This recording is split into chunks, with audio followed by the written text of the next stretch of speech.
So when I heard that the fresh grocer was going to move in, I said, great, hallelujah, because now we'll have somewhere to go without having to travel or look for someone to take us somewhere.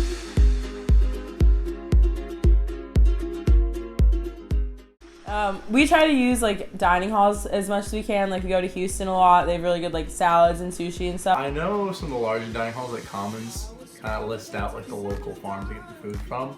You can find healthy options wherever you go, really. It's mainly what you decide you want to eat. In the dining halls, you can get the salad option, or you can get the 5 pieces of cake. And then like other restaurants around campus have really good like salad or just like protein and veggie options. Like we go to Frontera a lot for lunch. Like we also really like Sweet Green. That's a really good salad place. And Greek Lady actually has really good salads as well, so we like to go there. You can go to places like Honeygrow and Frontera that all have salad options. We love to cook at home, and we try to cook at home as much as we can, but sometimes we just don't have time. Yeah, like time is definitely the biggest issue. Yeah. I've never been to the farmers market, but I also live a block from Fresh Grocer, so that's usually my go-to. Sometimes, well, there's a farmer's market every Wednesday by the bookstore, and I'll go there and just get like fruit and like some veggies. I think so. I think that there are plenty of healthy food options like within our like campus geography. Even if you look at like food carts, I think there's a lot of there's a lot of unhealthy food carts, but there's also a lot of food carts that offer very healthy options. No, they're definitely accessible. It's just if you want to have them. It's kind of like any place you go, you have to like look for the healthy option, but you can definitely like find it if that's what you want. It's easy to find healthy food, but it's also really easy to find unhealthy food. So definitely. like, it's definitely like about like being smart. Purposeful about it. And also Philadelphia in general, I think it's a pretty like progressive city, so everyone's like on that trend of like healthier, like cleaner food. So I'd say there are a lot of options, at least like downtown and like within our campus specifically. I know Tampupu's a huge place that people like to go. That's really healthy and delicious. You know, as well as like Honeygrow and Sweet Green, everyone goes there. So yeah, I'd say there's probably more healthier options around our campus than unhealthy options.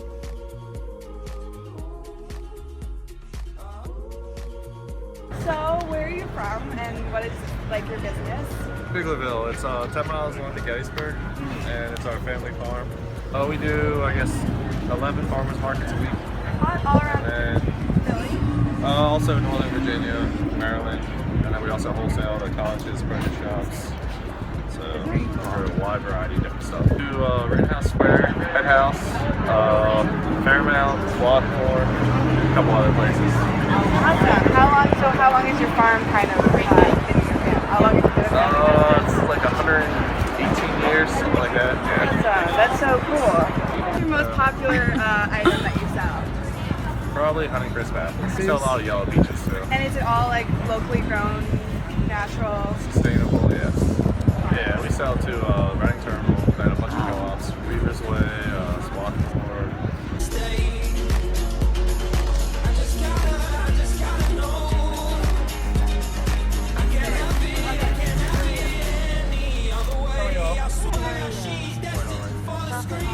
We are a Big Sky Bread Company from Wilmington. Make everything on site. We use no preservatives. We use organic when we can, not always. Specialize in breads, cookies, and sweets. A couple hard-crusted European styles left as well. We usually don't do wholesale. We do quite a few farmers markets. It's good advertising. It's a good way to bring the product to people. It's great working with other farmers, getting to know people. And in our shop, we do soup, salads, and sandwiches as well. Oh, so you have a shop as well? In Wilmington, yeah, in Delaware. Oh, awesome. You mentioned you have like vegan options and stuff like that. Could you expand on that? Sure. In terms of sweets, it's not a vegan, but it is dairy-free. We use apple and plum puree instead of butter in a cranberry raisin cookie. It's also gluten-free. In vegan breads, all of our hard-crusted breads, completely vegan. Have German rye, no honey in it or anything like that, no dairy. Whole wheat multigrain has molasses instead of honey. Awesome.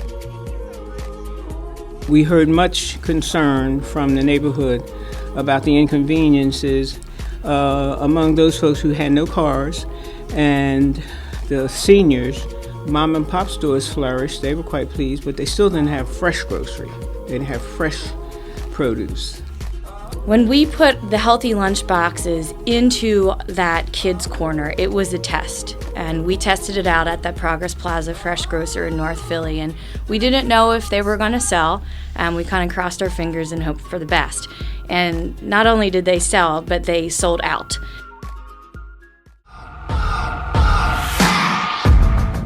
Karen Black, and I'm an urban studies professor here at Penn. So I'm Mary Summers. I'm a senior fellow with the Fox Leadership Program and a lecturer in political science. Jane Cower. I have a PhD in anthropology. So I have worked as a consultant outside of Penn, and I have worked with both the Reinvestment Fund and PolicyLink, and they brought me in for my policy expertise. Became involved because for two quite different streams of interest. One is that when I was working on political campaigns in the 1980s, I became very interested in the family farm movement. But I also knew that I was attracted to coming to Penn because I wanted to teach service learning classes. That's how I felt like it was being engaged in politics that made me interested in politics. The Child Nutrition Act, which I believe was first passed in the 1940s, as I remember, was Congress's commitment to the idea that children need healthy meals to do well in school. In 2010, it was called the Healthy and Hungry Free Kids Act. And that act, which Michelle Obama played a big role in getting passed, succeeded in doing several things that reformers had been fighting for 30, 40 years. One was setting significantly higher nutritional standards for all foods served in schools, not just the official school meals, but the a la carte meals that many schools sell, what's in the vending machines. Another big change that happened in the 70s was that there was an increasing awareness that many children were not able to afford school meals, no matter how low they were priced. And so there was an increasing commitment to having a free or reduced price meal depending on the family's income level. Nutrition Assistance Program, which used to be called the Food Stamps Program. So this large, incredibly important food assistance program, I guess it has roughly 40 million participants. So food is a huge issue in older cities like Philadelphia. Low-income people just don't have access to food. And of course, once they have access, they have to be educated as to how to use the food and then be willing to change their behavior and start eating healthy foods.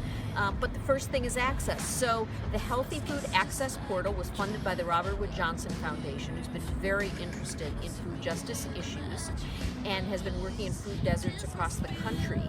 The interesting partnership that was formed was the Reinvestment Fund, which is a finance agency, a community lender for food issues. The Food Trust, which is a nonprofit that works on bringing healthy food to low-income communities, and PolicyLink, which is a national nonprofit looking at inclusiveness and equity issues. And the idea was to create a single place where any person could go, whether they were an elected official or just a woman trying to feed her children in a more healthful way, for all the latest studies, all the latest information, all the latest articles on healthy food, and very specific to-dos. This is how you can bring healthy food to the community. This is how you can encourage people to eat more healthfully. And this is what we know, and this is what we still don't know.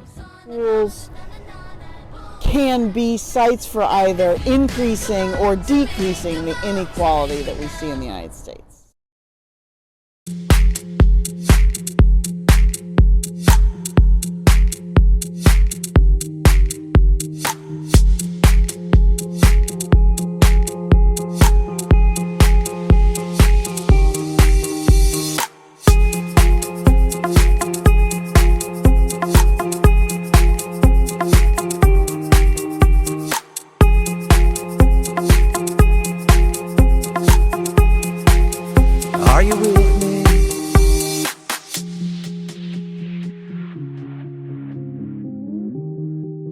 Before I started working here, I was a parent volunteer. And I was volunteering for about 3 weeks to a month.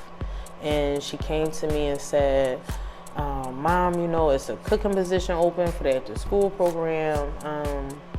You know, it's pretty much easy. She said, I know you cook because you have children of your own. It's just that you would cook for 40 students, you know, at one time. So, which is good. It's good. It's not as hard as I thought it was going to be. The role of cooking crew is to get the children, especially, in different eating habits. The food that they have here, because it's processed, they really don't eat the food. So, Like the school lunch. right, the school lunch, the school breakfast. Like, you might have some students that might eat the muffins and stuff that they get for breakfast, but that's not a hearty breakfast. Like, that's not enough. And then a lot of them don't eat the lunch here. So it's like when after school hit, oh, what we making for cooking? Like, you know, they're excited because it's like they're probably hungry, you know, and they know that we're going to try different, you know, different styles of cooking. Every week now we're trying to do a different culture. So last week I think it was India or Indonesia. I think it was one of those. I try to look up recipes for that, and I create a fresh direct order to get, you know, all the materials and the supplies for the following week. And I really just try to find ways to try to keep them engaged. Like me and my supervisor, Jared, you know Jared. Yeah. Like he bought in, it's a bin over there with different worksheets for them to do, to come up with different ideas of recipes that we can make. What's your favorite like healthy food? Like fruit or vegetable? Either or both. For fruit is apples, and for vegetables, I'll say carrots because I like carrots. If you have the option to eat healthy or not healthy, what do you like to do? I would like to eat healthy. You like to eat healthy? So I won't grow up to be, you know, obese. What I want from the students in cooking crew is what I teach them here. I want them to be able to go home and say, Mom, this is what we did in cooking crew. Let me show you, I know how to cut a cucumber, you know, or let's get cucumbers, lettuce, tomatoes, cheese, and some salad dressing and make our own fresh salad, you know? So it's like, we had what did we make last week? We made a creamy avocado pasta, and it was good. It was, and I never had avocados in my life. Right, so that's what I'm saying. Like me working here and doing this, it helps me because it's like I can try this. This is good. I can do this at home. I can let my children help me in the kitchen now. You know, since they come to cooking crew.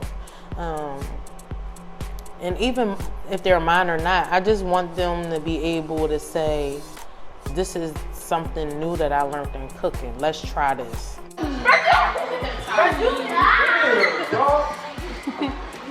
Okay, so what's your name? Kristen. How old are you? 11. 11. What's your favorite food? Tacos. What's your favorite fruit? Kiwi. Like you're eating? Huh? Like you're eating? Uh-huh. Where do you like to get tacos? Or do you like? Does someone make them? My mom. Your mom makes them. Do you know what she puts in them? It's like, no, I don't. Do you think if you have the option to like eat healthy or unhealthy, what would you honestly choose? Eat healthy. Really? So you can stay in shape and you can look better.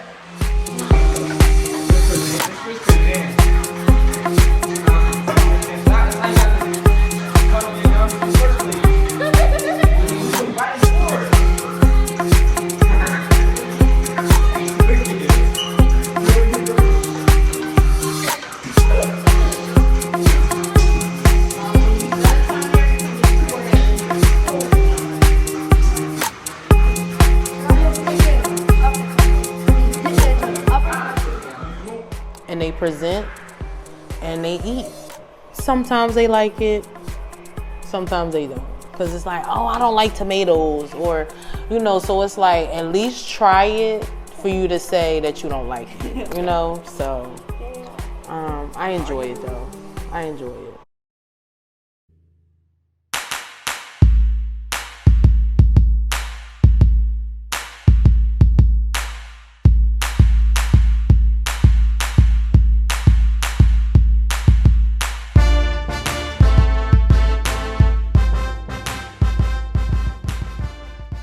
Right here, so this is the schoolyard. So 52nd going towards Spruce Street, it's a little truck right on the corner of a little block called Delancey Street.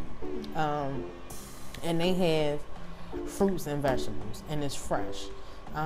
That's the only truck that I know, or the only place that I know where you could get it fresh. How long you been open? 3 years? Yeah. The warehouse. Listen. Do picture him. I can't give answer. He does the warehouse. Warehousing all the fruit? It's a wholesale place.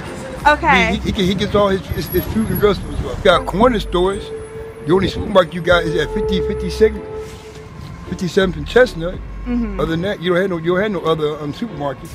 One thing you have is Fresh Grocery. One at 57th and one at 40th Street. So we call them poppy stores. And they sell everything, but they don't sell vegan style food.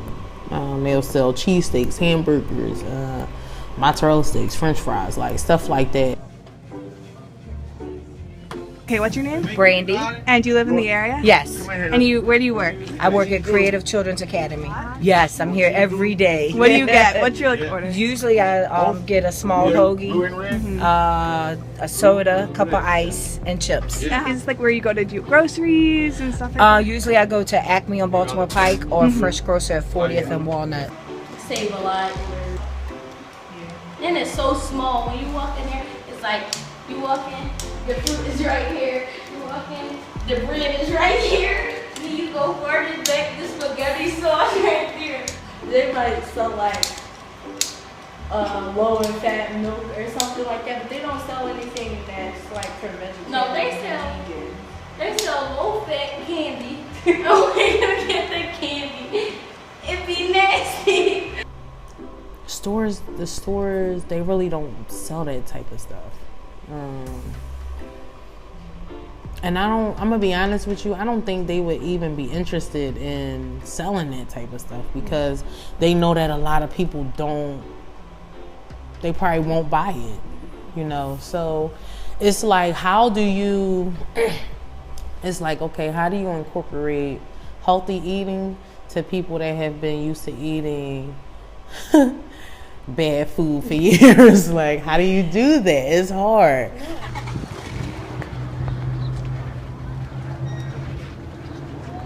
So what we do is we bring in fresh fruit and produce at a reasonable price, at reasonable cost for seniors, children.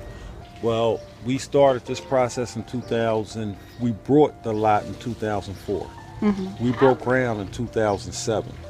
We opened up in 2009. Yeah. And we've been open 7 days a week for 7 years now.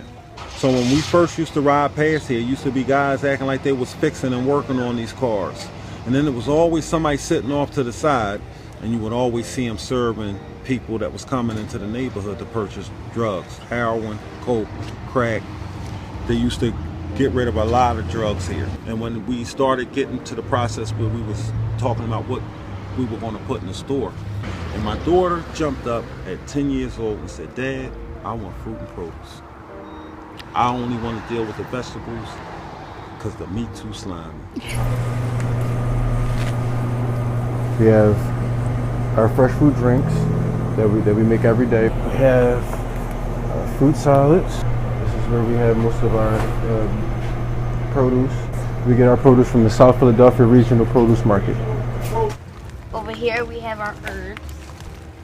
So last week what we did was we actually got 4 people over here to plant all of these, 4 people over there to plant some of these, and we have 4 people back there and 4 people over there. So basically what we do is we teach in the garden club, we teach how to grow from seed or plantling And then once we get it growing, then we teach healthy cooking classes. It's called the Reap What You Sow Garden. I know. See, and then he planted these. That's why he's so excited about this, because they're growing real fast now. We strategically placed West Philadelphia produce in this area because it was a food desert, and we know that the community needed help organizing. It's a model. It's a model that works. It's a model that's proven to work, and it needs more support from city officials and the health people. That's wherever you at. We need more support. We need more help, and we want to keep this thing going. Hi, how you doing? Good. That's a good mango, ain't it? Where you get that mango from? From my mom. Oh, okay. Yeah. I know where your mom got it from too. Yeah, she got it from West Philly Produce.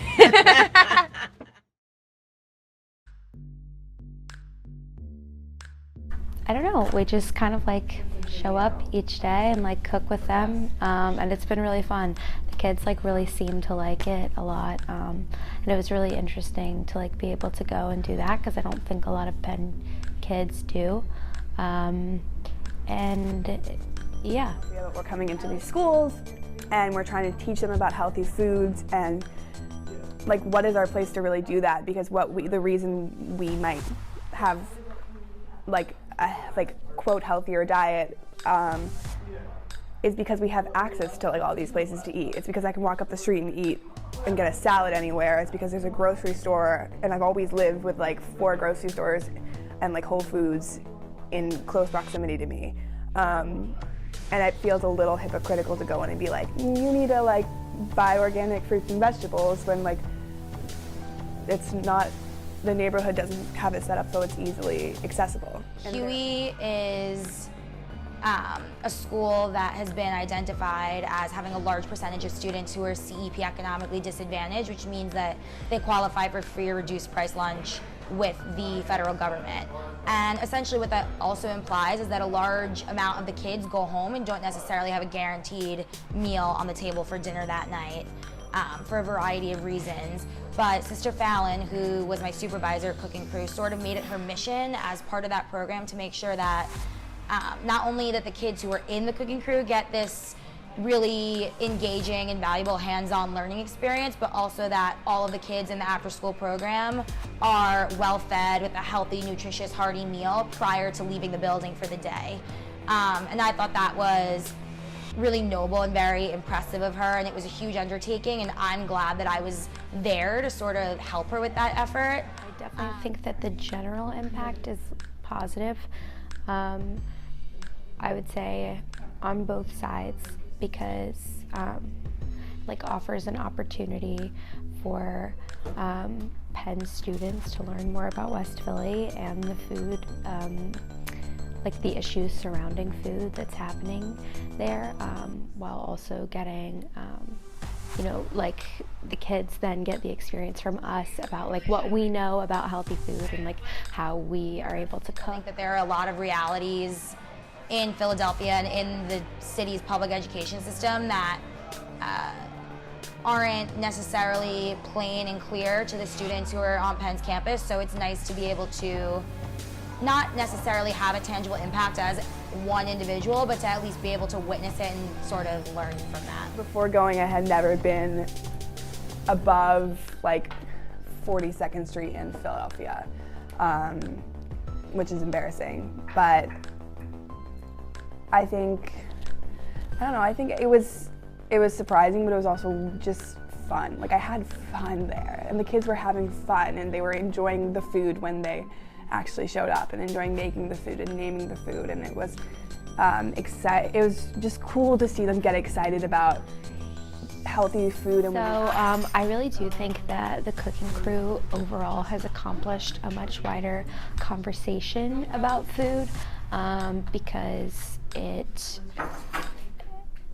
I think, like opens up like different conversations between the Penn community and West Philly about like what we can do to help each other eat healthy.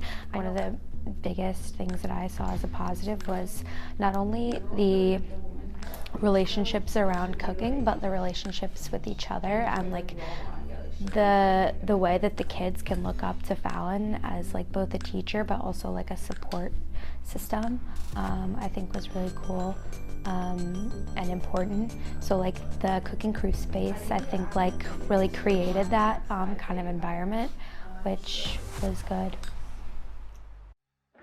This is a community that if we can provide them with the healthy and affordable foods, you know, that we have in store, but we can put it together in kind of a grab-and-go type of package so it's convenient, they're going to buy it, and it's contributing to the health of the community.